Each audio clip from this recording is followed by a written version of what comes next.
Growing up in Jackson was a good place. I grew up right in the middle of everything. My dad was a preacher, my mom was a teacher.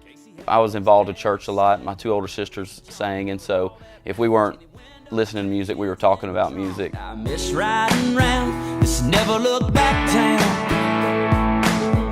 Playing sports was pretty much my life, as well as my best friends.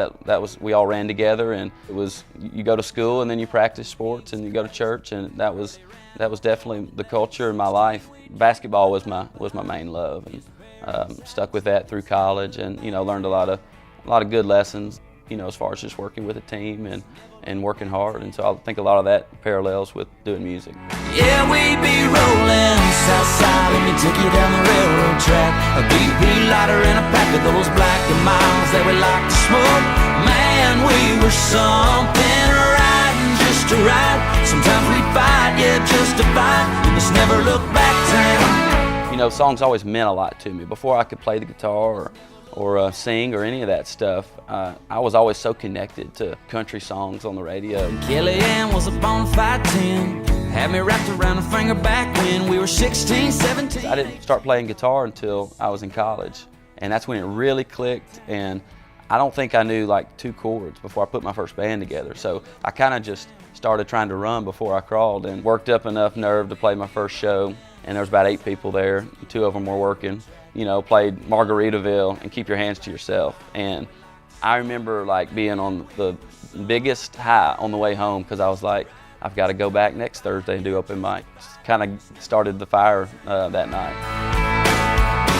When I figured out that music was such a strong passion and it was something I wanted to do, I was right in the middle of college, and I was also playing basketball at the time. Since I was kind of in the middle of it, I was like, I'm going to finish my education, get a degree, and then as soon as I do, I'm moving to Nashville, and I'm going to chase this dream. The first couple of days here in town, you don't really have a schedule, you're not really sure what you're supposed to do. And so I would just go out at night and play as many songwriter rounds as I could, and that's where I eventually met the core guys I still write with. I've been out on the road since 2009, and we did a lot of college clubs and college events, and that's really kind of helped grow my vision as a songwriter when I get back to Nashville during the week after we play those college gigs, to kind of know what's turning people's heads and what they're connecting with. And so I think it's been a luxury to be kind of in the writing realm and on the road. I bought the RV in 2012, and it needed a lot of work, more than I knew I was getting into at the time, but it's been good just to, it's a step up from the truck. Just having a place, when you get to these fairs and festivals and clubs, just to kind of have a place to chill.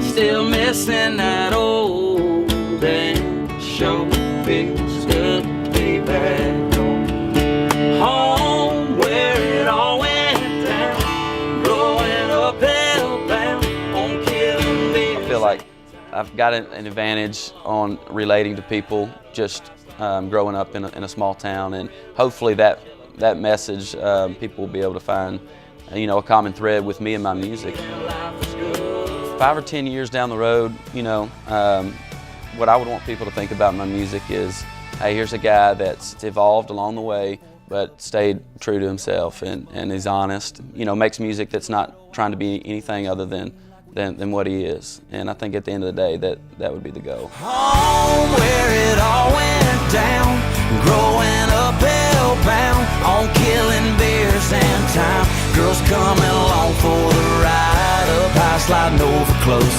No red lights, cause yellow meant go. We were breaking rules more than we should. Love was sweet and life was so good.